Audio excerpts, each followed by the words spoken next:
This is Independent Voice, and I am Mamme. Good morning, Graham.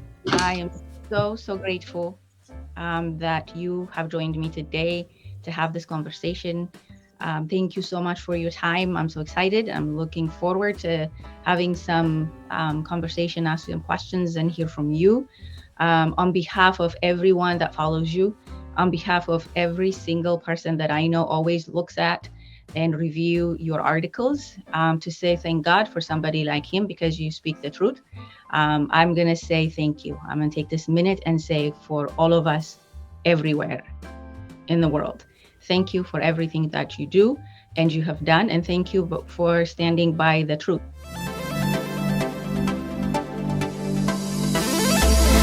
So I would like to give you a few minutes to go ahead and introduce yourself, and then we'll get going. Thank you so much. I've been writing since 2012. I started writing based on, I run a charity, so I run education projects in developing countries, although I haven't done much of that the last few years. And people have been nagging me to write for years. And I eventually gave in, and in 2012 started writing. And I initially started writing about countries that I'd worked in. So actually the first couple of articles I wrote were about Palestine, because I'd spent some time working in Palestine, not very much time. And then I started writing about Ethiopia. I mean, the strange thing was I lived in Ethiopia for 2 years, running education projects with street children and teacher training programs. And that was 2006, 2008, quite a long time ago. But, you know, I wasn't aware of any of the problems, really. Mm-hmm. You know, I was aware of the terrible social hardships and, you know, grinding poverty and the stigmas, social stigmas and so on. We were working with street children and under 18 commercial sex workers and HIV victims and so on. So people on the periphery of Ethiopian society. And it, you know, it's a strange mixture, Ethiopian society. You have this very close-knit family units who would, and this tremendous sense of support within that group, but within the broader social context, not so much. So there were lots of, you know, I could see lots of contradictions within the society, and we did a lot of work and set up programs after I left that continued. And I suppose that initial time, I also fell in love with an Ethiopian woman. Came back to England with me, and so I have an Ethiopian family now. I do, and you know, I feel so there's a very strong connection to the country and the people for some reason. And you know, and then once I started writing, that you know, I suppose the sense of outrage that I felt, and then I think there was a big turning point where I started doing work. I did a lot of work with the Ogaden community, which again was something I didn't know anything about. And then actually it was an editor, one of my editors wrote to me and said, "Oh, Graham, I think this topic would be really interesting." And I started researching what was happening in the Ogaden region. And then the Ogaden diaspora in the UK and in America. So I was invited to give various talks at conferences and things. And then I went to Dadaab refugee camp in Kenya 3 times or 4 times, I can't quite remember, and interviewed refugees from the Ogaden region, mainly women, lots of women. I mean, the most awful stories, you know, I've ever heard, really. Heartbreaking, multiple rape, torture, false imprisonment, people buried alive. And this is all done by the TPLF. This was under the TPLF. This is their methodology. And then I made a short documentary about the Ogaden region, based on interviews I conducted in Dadaab. And that was shown at the UN Human Rights Council in Geneva. And in the meantime, I suppose as I'd started writing, and I spoke a number of times at the European Parliament, sessions that were dedicated to issues often around women's rights in Ethiopia and so on, and the Ogaden issue.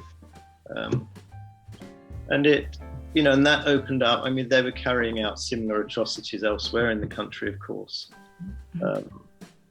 But also trying to get this information out in the mainstream media. The BBC have BBC Radio 4, which is fantastic. They have a program called From Our Correspondent, where a journalist would go to a particular country and then talk about an issue that they're reporting on. And I thought the Ogaden issue would have been perfect, particularly when I came back from Dadaab. I got enormous amount of material, and they weren't interested in the slightest. There was no. So I don't know why that was. At that time, I also spoke to DFED, as it was, the government wing of overseas development from the UK, because they were funding and supporting training programs within the Ogaden region, training Liu police force and so on, who were nothing more than thugs, and tried to share with them some of my information. And again, it was lukewarm, at best. So kind of extraordinary, really. It is. I think it's still the case. It doesn't seem to be much of an interest to anyone somewhere there, especially the Western media, to be speaking of the truth. And that's why we're so grateful to know that somebody like you exists, who's willing to stand up and say, wait a second, there's a story to be told. And if we're going to tell a story, let's tell the true story, correct? And that's what, at least the way I came across your articles, is just, the technology world right now, the digital stuff. If you try to go in there and type anything at all, what you see is this completely falsified information that makes Ethiopia look like some monstrous thing. And the Western media is not willing to really speak of the truth. And that's why I just had to talk to you. And I'm like, I want to know what the driving force is behind this guy, because everybody seems to be wanting to run with this other thing. But you're one of the few people that's willing to really stand up and say, but no, that's not the story. The story is such. So I know you just introduced yourself and you said the family that you have and the connection that you have that strong connection. I get that. That makes total sense. But I think more broadly, Mami, if you're going to, I write about a range of subjects, and right. I've certainly written about Ethiopia more than anything else, but it's, I'm writing at the moment a piece about Iran and what's taking place there, which is extraordinary.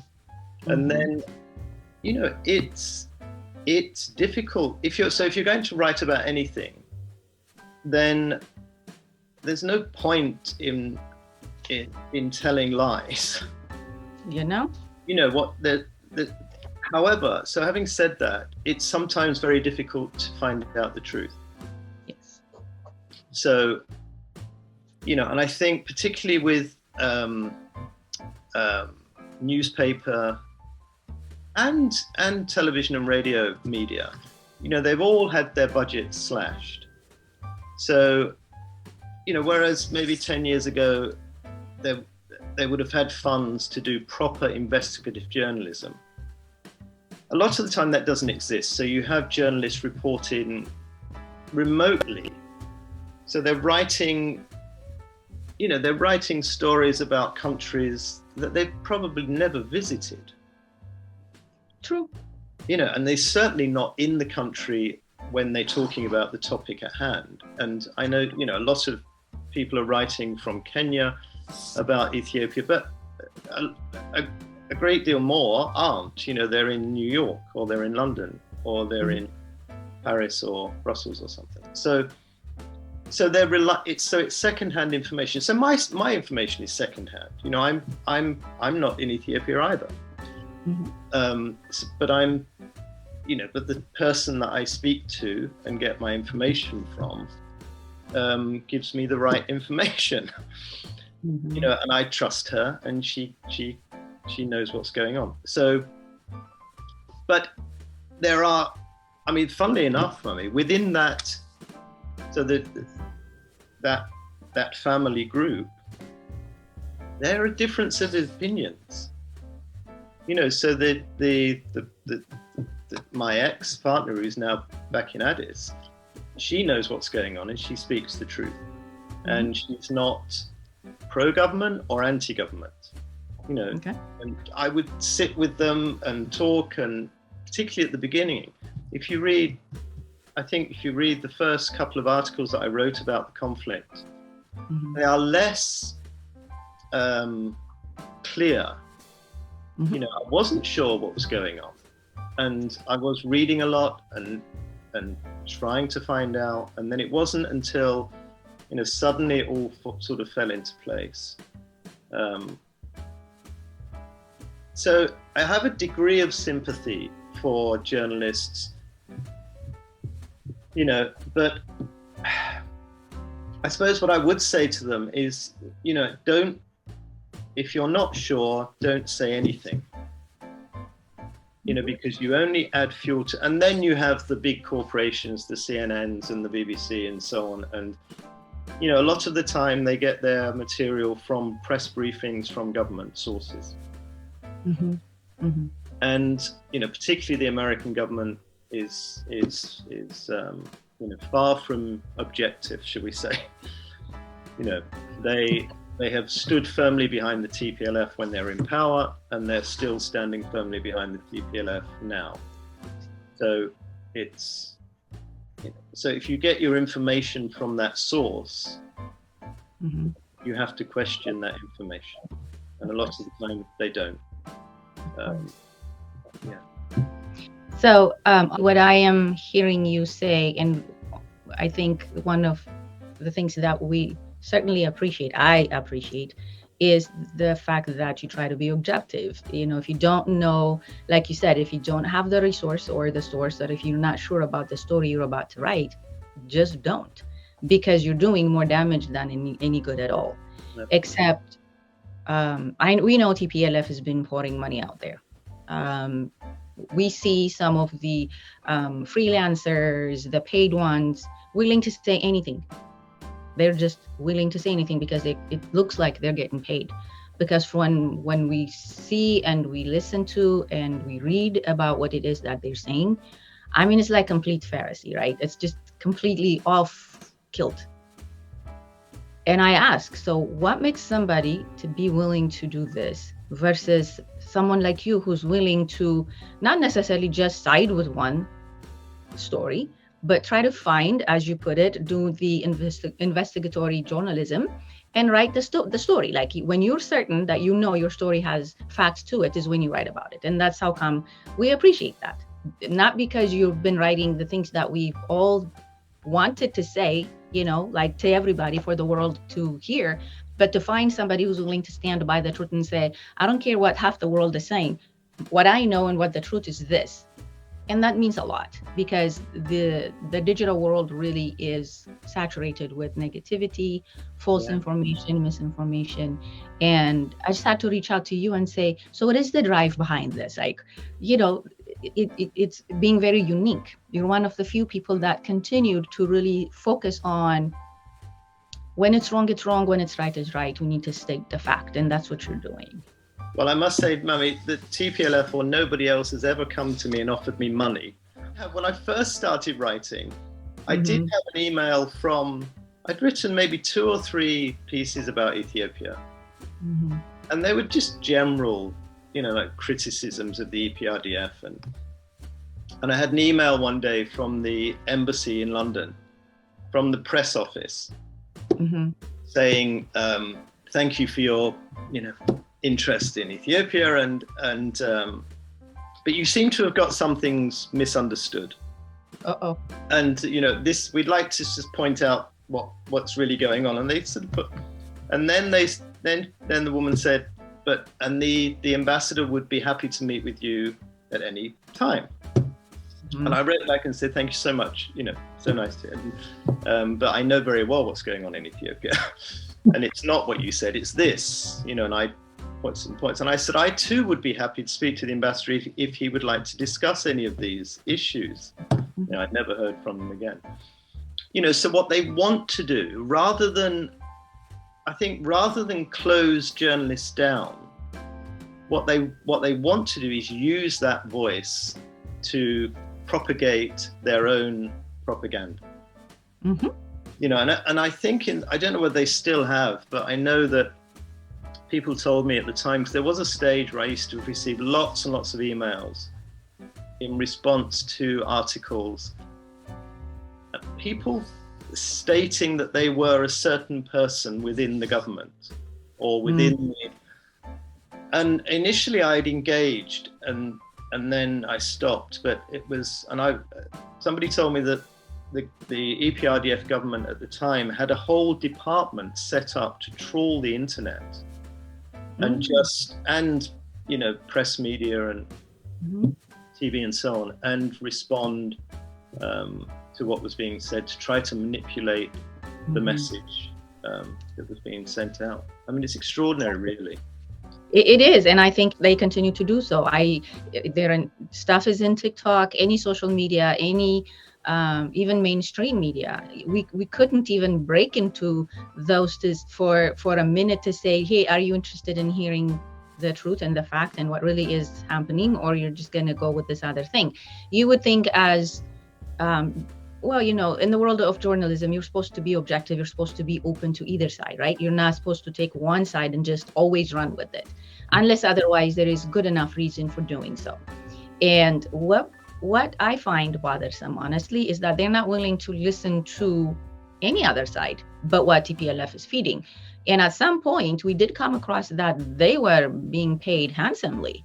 I'm like, now we know why, because you're just going to go tell that story as long as somebody's willing to pour that money in, which is really sad for the world of journalism. Yeah. Right? Yeah. I mean, thank God for the internet, because I don't know. I say thank God for the internet because on the one hand, it provides the possibility for,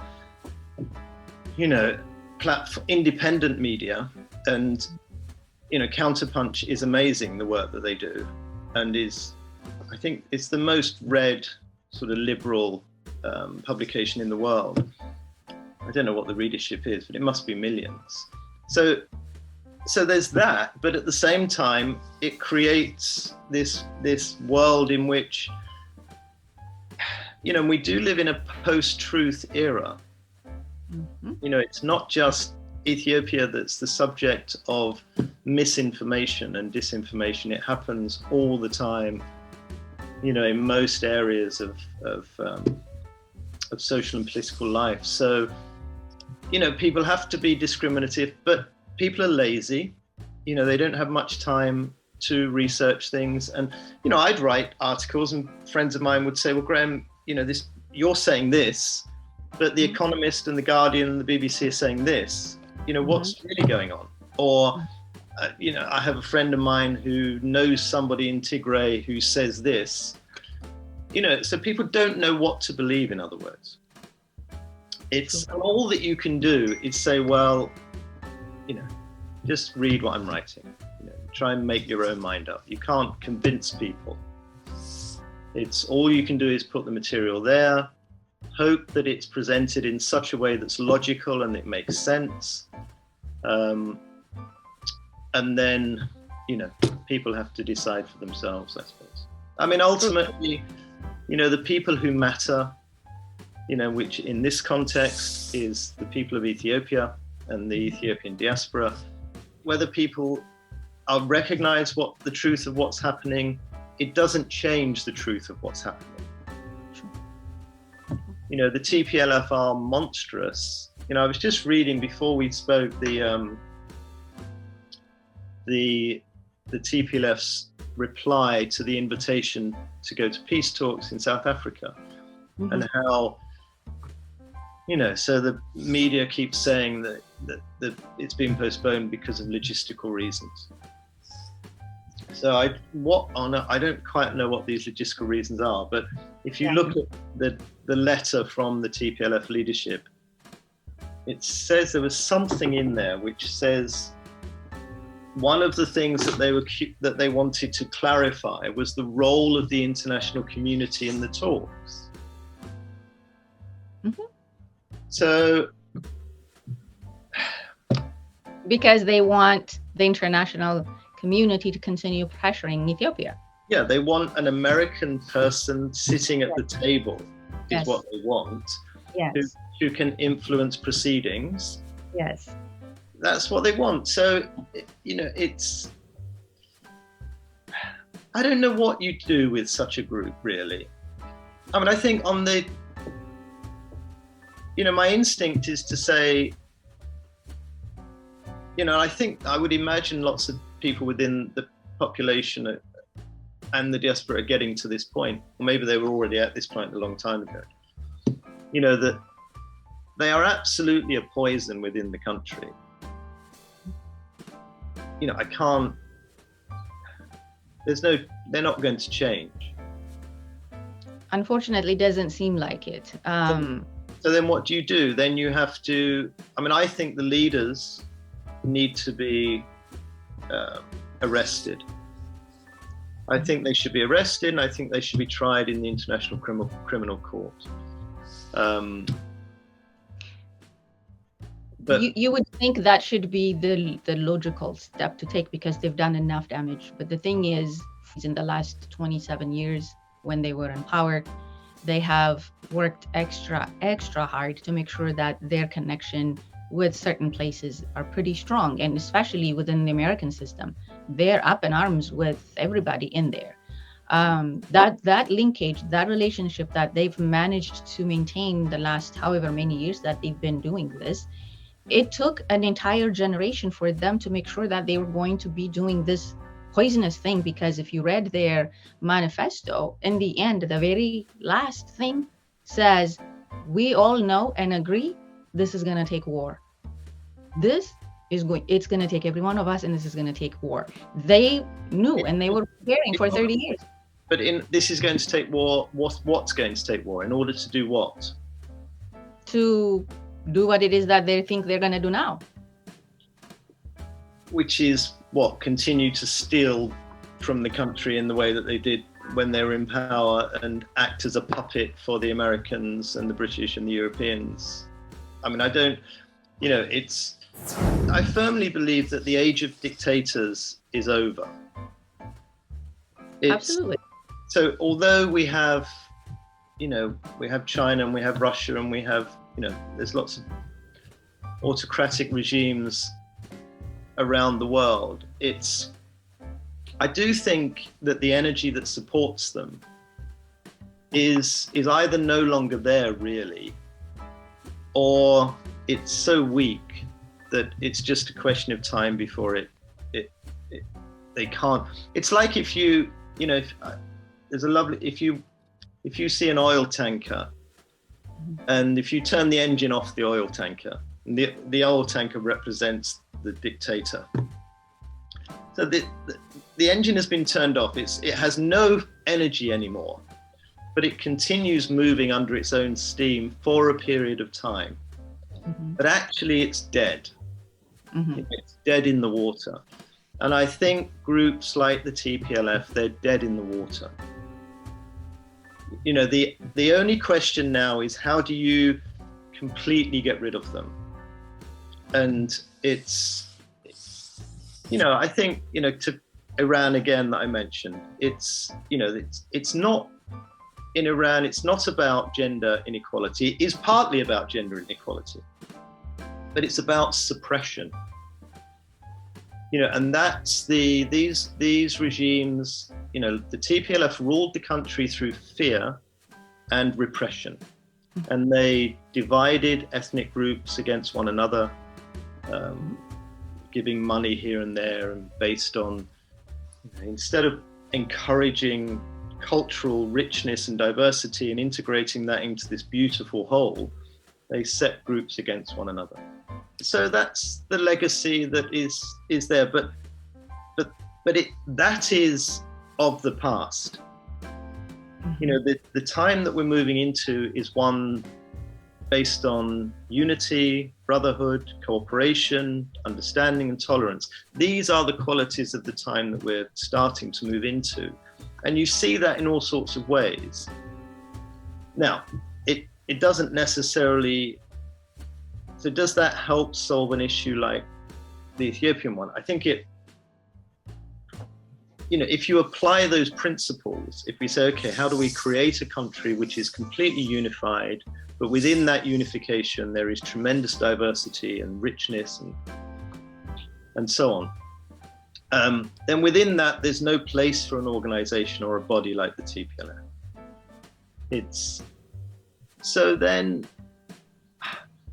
I think they're finished anyway. And as for the backing of the West, if you look at what happened in Egypt, although Egypt is now, a military dictatorship, which is very brutal, there was a movement which overthrew 2 presidents. And it was really up until, the Americans supported Mahmoud right up until the very last. It wasn't until they could see that actually it was over. Then they withdrew their support. And I think it will be the same with the TPLF. So the way to get rid of these monsters is through collective unity. Yes. If the country is united against them, then the support that they receive from, in this case, America, it'll stop, because they don't, the Americans don't care about the TPLF any more than they care about Ethiopians. What they care about is having a foothold within the region and being able to control, the Red Sea and into Suez and so on. So if they recognize that the TPLF is so hated that there's no way that they're going to be in a legitimate position of power, they should be ousted from Tigray. The people of Tigray hate them as well, from what I can see. They're not a legitimate body within the country or within the region.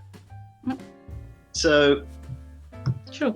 But the US and the West continue to address them as though they are. That's part of the issue. The bigger issue is, and we've been fighting and saying, TPLF is TPLF, and they will remain to be TPLF. You call them TPLF, TDF, whatever, right? Hide behind the name.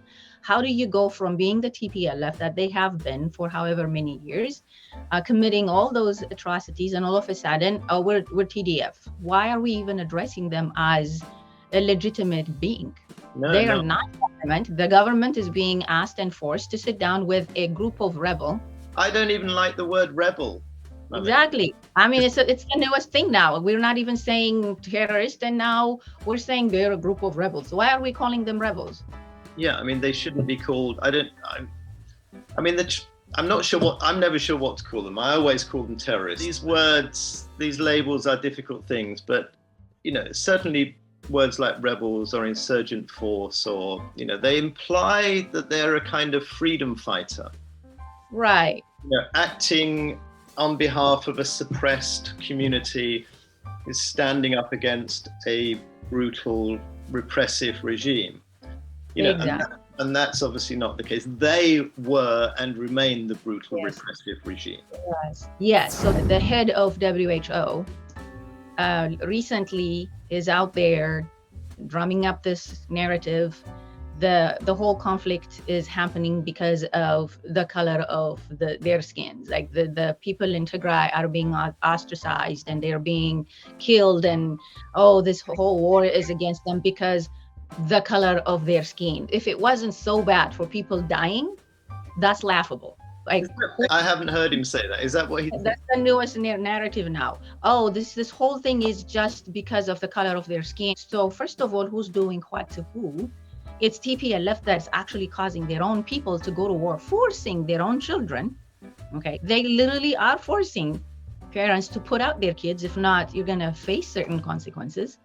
And they're sending their children to war. But then, which color are we differentiating? Could somebody really stop and say, what exactly are you saying, sir? I think the skin color of people from Tigray is pretty much the same as the skin color of people in other parts of Ethiopia, isn't it? You know what? Can you tell the difference between me and somebody who happens to be from Tigray? What is the difference? How can you use the color of their skin to this? Because they're grasping for something. He's trying to grasp for whatever. And the Americans really like the whole, like an antagonistic thing. Now they're being discriminated against colors. Is he trying to reach out to who? What exactly is he saying? And I saw the video on TikTok and I'm like, somebody needs to stop this thing. And first of all, for him to be the leader of the WHO and spend his time doing this other thing, he's supposed to be responsible globally for the health of, for crying out loud, humanity. No, I mean, he shouldn't have been appointed in the first place, but and there was a lot of, publicity around, and, lots of us campaigned for him not to be appointed, but he was there. I mean, you can argue that it's good to have an African in that position, but it's, he's a criminal, and he was a leading member of the TPLF when they were in power. So, it's extraordinary though, isn't it? How these people, they just get away with it. Exactly, because somebody else wouldn't. He continues to support TPLF. He is using the whole humanitarian resources to get stuff to TPLF. We're seeing that the trucks USAID used to bring food are now being used to transport, the terrorists, the rebels, whoever it is that they're sending to war. It's being used for that. How are they okay with that? Why is not the world up in arms with it? And that leads me to my next question. And I'm not necessarily comparing, hopefully, apples to oranges, but conflict happens everywhere, right? I mean, as if right now, as we speak, there are multiple conflicts is happening in all around the world. The recent one being the Ukraine one.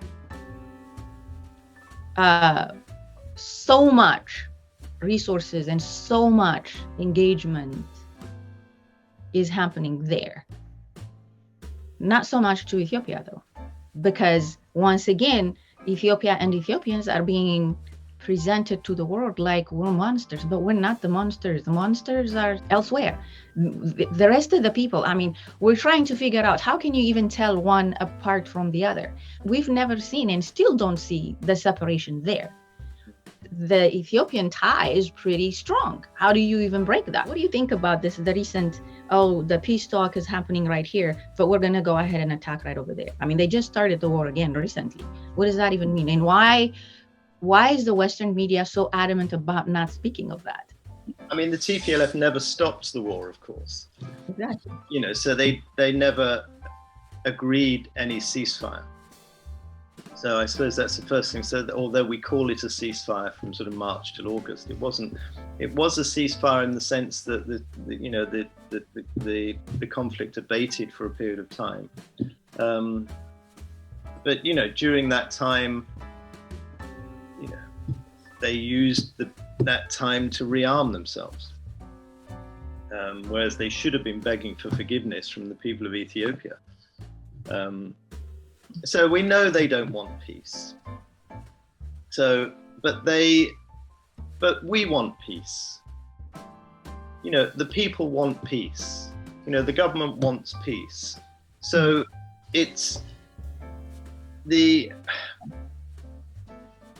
but in order, it's like within any relationship, you can't create harmony unless both parties are willing to enter into that. Mm-hmm. So I don't know what will happen. If they do go to South Africa and the peace talks begin, or the talks begin, I have to say, I think the government, I can't see what they couldn't have done more. If you look at what they've done, I think in many ways, they've been too patient. And one criticism of the Abiy government would be that, I don't know what it is, there's a kind of, he seems to often be so conscious of not creating conflict that, I think they're guilty sometimes of not responding in a strong enough manner when it happens. For example, the Oromo Liberation Army, which should be arrested again. You can't. They're carrying out these acts of violence with a degree of impunity, which shouldn't exist. So, yes, there are double standards, Mummy, within the international community, how they respond to different conflicts. And you mentioned Ukraine. In Britain, so I work with a civil society organization here, a couple of days a week. And we provide advice and support for anyone. And we've had lots of Ukrainian refugees come along to help. Mm-hmm.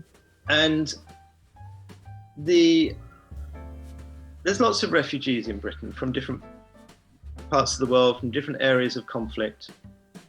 Never before has the British government offered refugees coming from a country of conflict essentially unconditional support. So most refugees, when they come here, they can't work.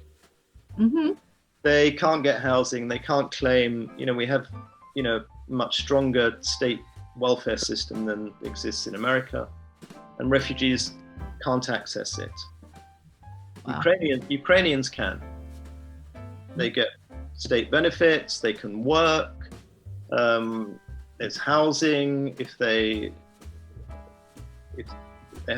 there's these sponsorship schemes where people come and they live with families, and once that ends, they can go to local authorities and ask for housing and so on.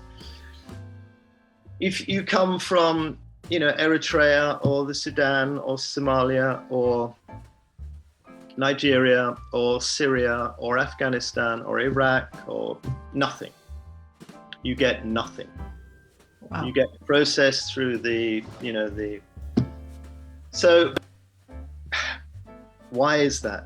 The argument that for doing it, that the government often falls back on is, well, the hope is that it will be a short-term support and that people will Ukrainians won't stay permanently. They'll go back to the Ukraine. And that's, to a degree that's happened. But it seems to me to be discrimination. The Ukrainians happen to be white. They happen to be predominantly Christians. They're not Muslims. They don't come from sub-Saharan Africa. They're not black or brown or, So it's, so I don't know whether it's that crude, but I think there's some of that. They would say that it's taking place in Europe. It's not really, it's on the fringe of Europe. I often thought, if a child, I can't remember recently, there was something in Australia, there was a child had gone missing. Huge publicity. Yep. And then I immediately think, like you do, where the children are being stolen from their families and force enlisted into uncle. So this is discrimination. I think, African nations, and I know there is this Pan-African movement. Yep. Which has been in existence for many years, but it needs to get stronger. And and that, I think, is one of the reasons that people are afraid of Abiy. Mm-hmm. You know, because and Ethiopia under Abiy, because he has a degree of independence that they haven't seen before. Yes. I think you have the building of the GERD, Mm-hmm. which is, an extraordinary achievement, and also the way it was funded. I mean, I know there was some money from China, but a lot of that money came from Ethiopian people. So that it's going to make Ethiopia a regional force, hopefully for good. Mm-hmm. And you have this enormous population which is growing. I think it's the fastest growing population in Africa. The strength of the African Union. So I think African nations need to turn to one another first and foremost, and away from the West. There's lots of other parties that have, I think the UAE have been also funding and offering loans, and Saudi Arabia as well. But Saudi Arabia is a proxy of the US. I would sanction against that, really. Mm-hmm.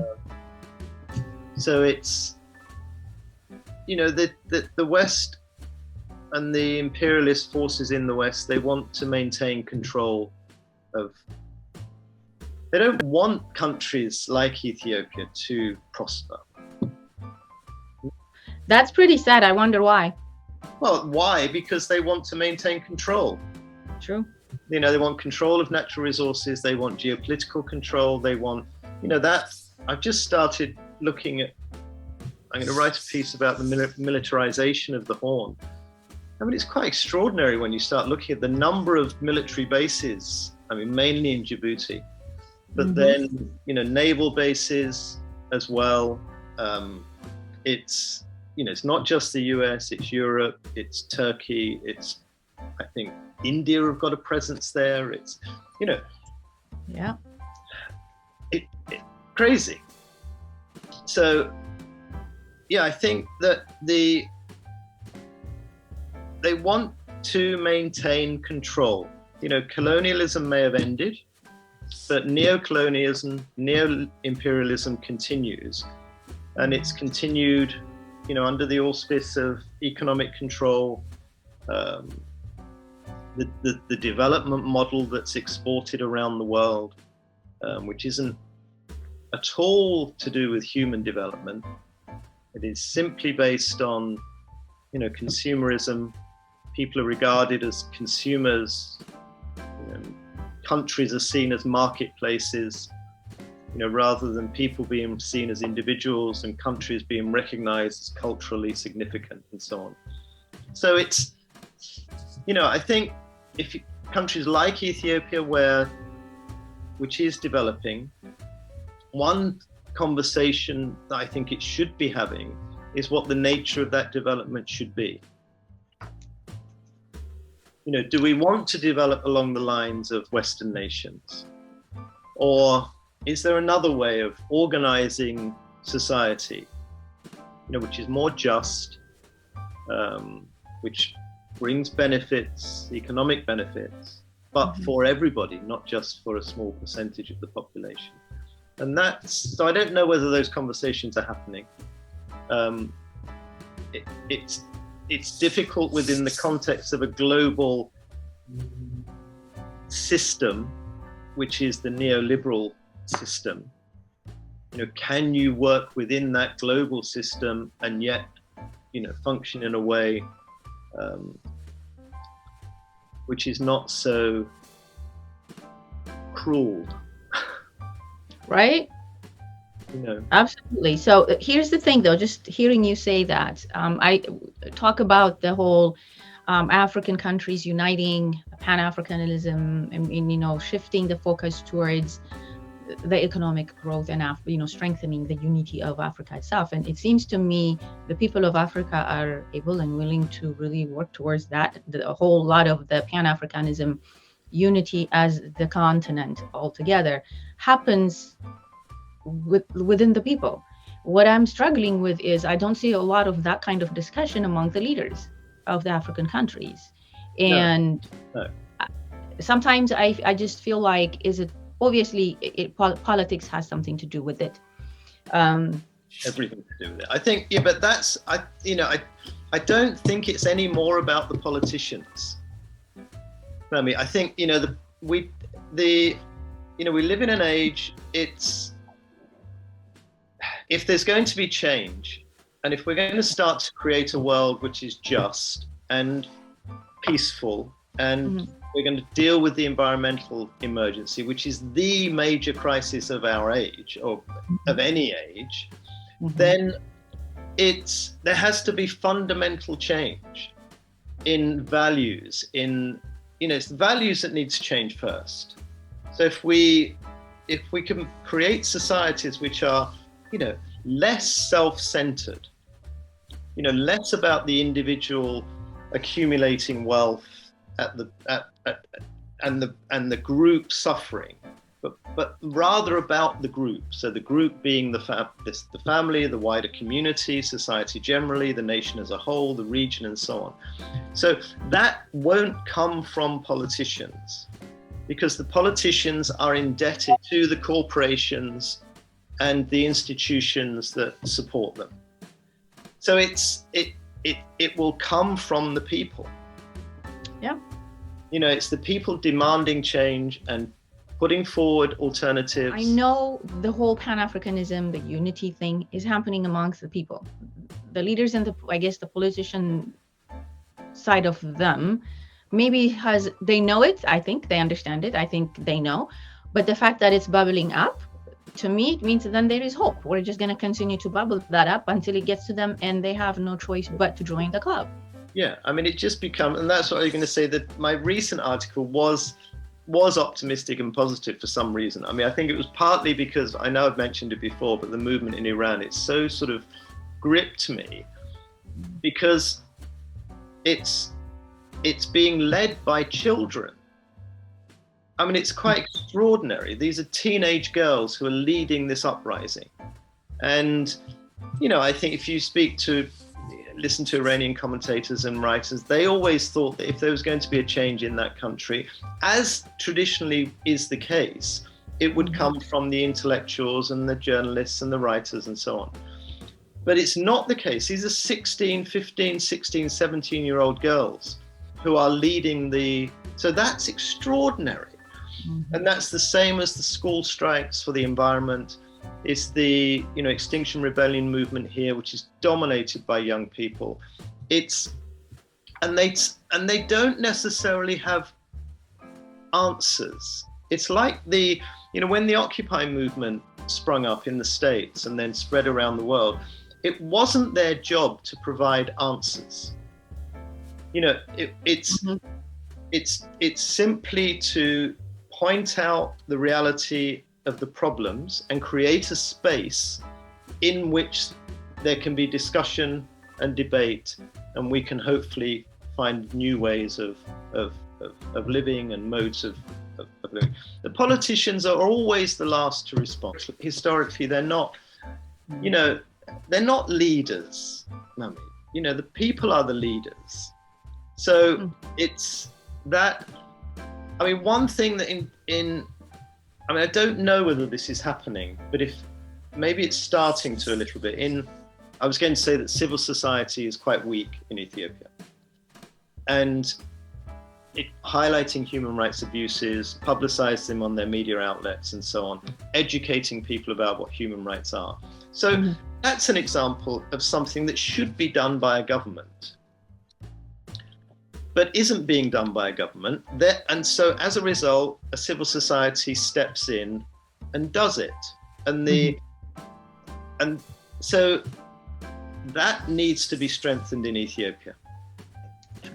And it wasn't, it's one thing in Britain, there's so many problems here now, but civil society is very strong.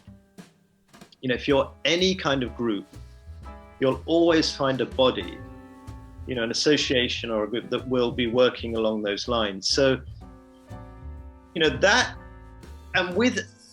then you have, if you start to have this sort of network of civil society organizations in the country working along specific lines, children, women's rights, regional rights, all sorts of, Tigray Association and so on, coming together and debating issues, then you start to generate an atmosphere in which, there isn't this dependency on regional or federal authorities. And people start to realize that they have a voice, and they have something to say.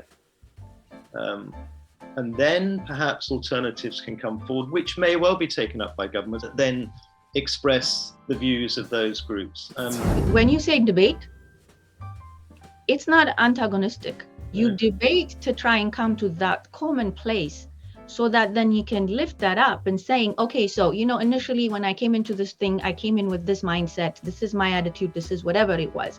Based on that debating and learning from one another, then we get to some place, right? You get to that common area, not my thing, me, myself, and I said so, or, the light has to be on my face, but really removing the self and then putting the focus on the issue, and for the purpose of that bigger issue, set aside my thing, right?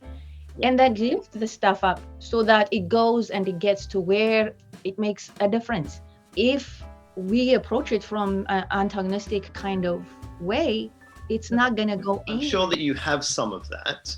Within any group that comes together, you'll have people with their own opinions and their own conditioned view of things. But, you said earlier that the TPLF recognized that they would have to psychologically condition a whole generation of people in order to create a hatred of the rest of Ethiopia. So the way to challenge that is to,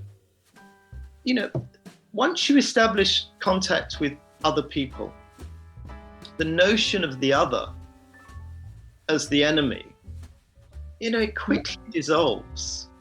Imagine a citizens' assembly in Ethiopia to discuss peace. That would be groundbreaking.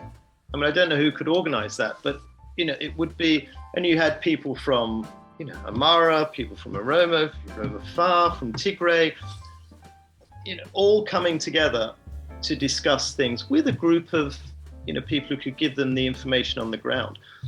That idea that I'm from Tigray and, we don't trust you because you're something else, it would quickly disappear.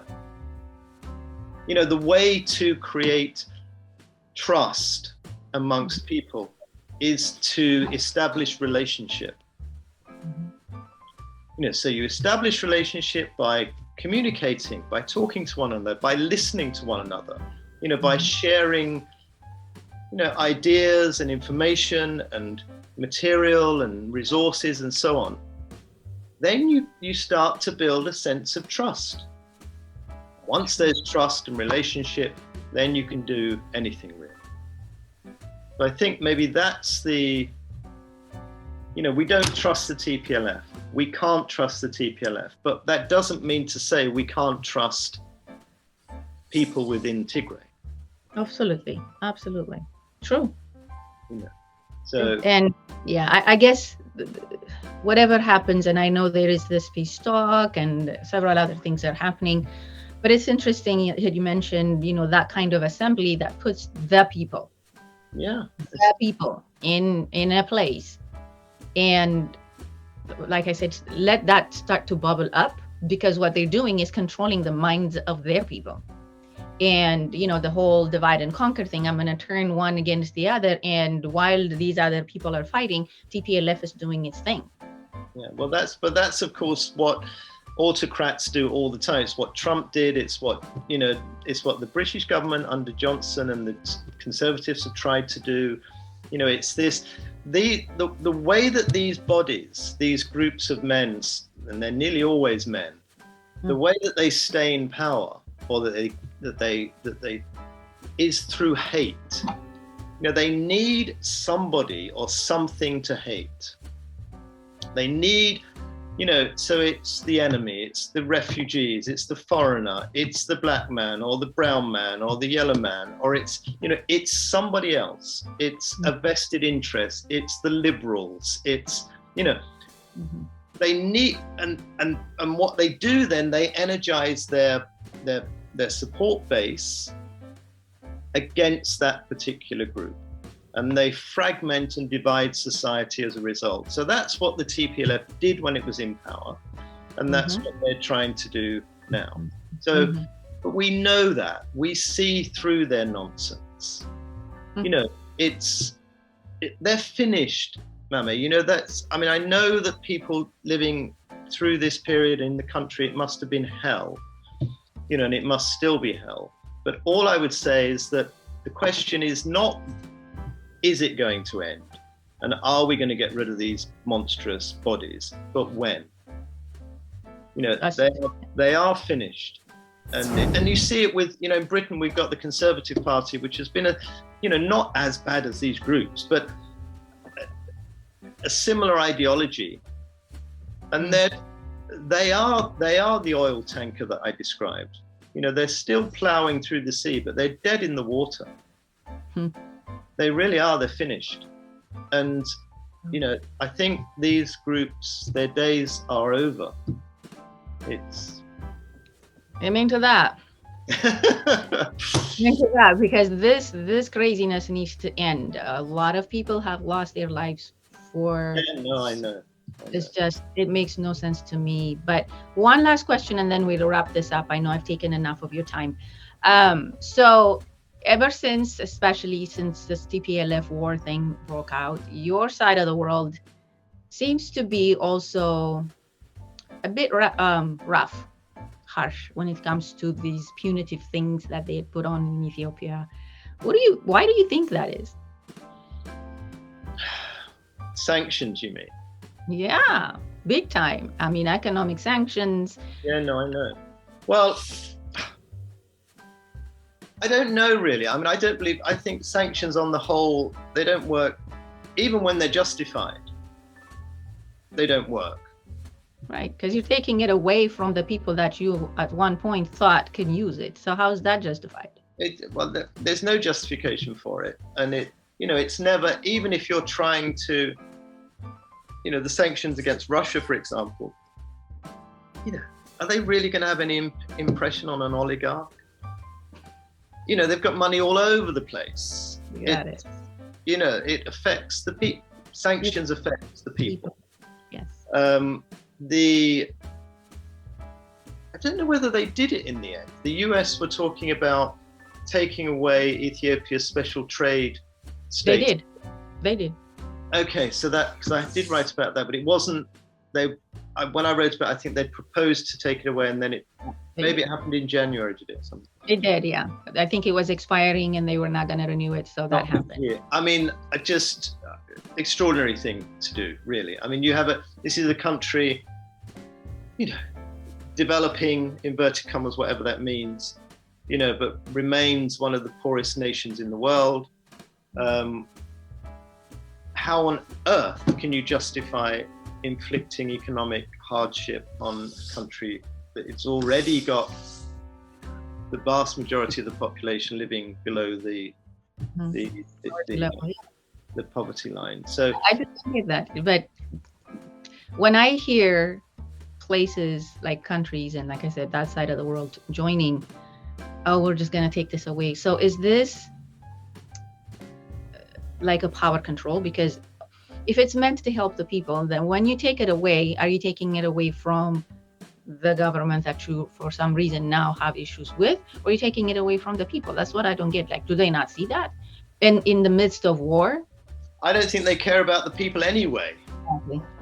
They it don't. Was about the people to begin with. Exactly. It was never about the people. It's not, aid programs. They're not aid programs. They are, packages that maintain dependency. Exactly. I was looking recently, since 2009, it was agreed in 2009 that developed nations would give $100 billion a year to developing countries who were affected by climate change. Mhm. So they've never met that target in any year. But I think the highest was something like 74 billion one year.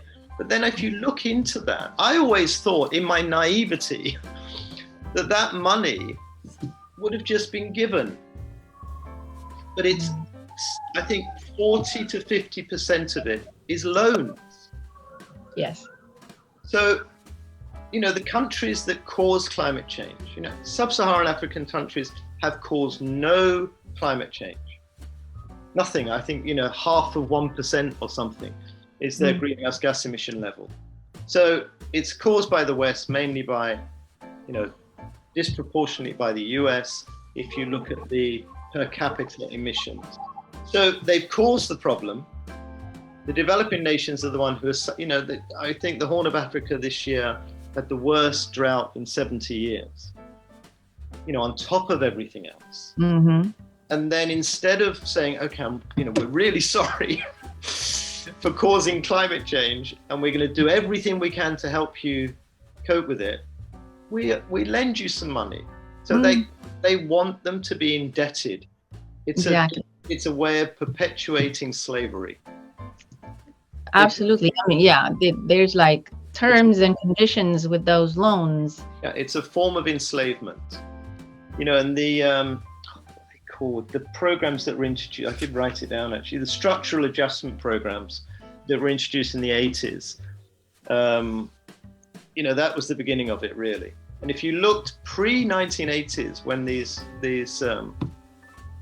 programs were introduced, countries in Africa didn't have a problem with poverty or starvation.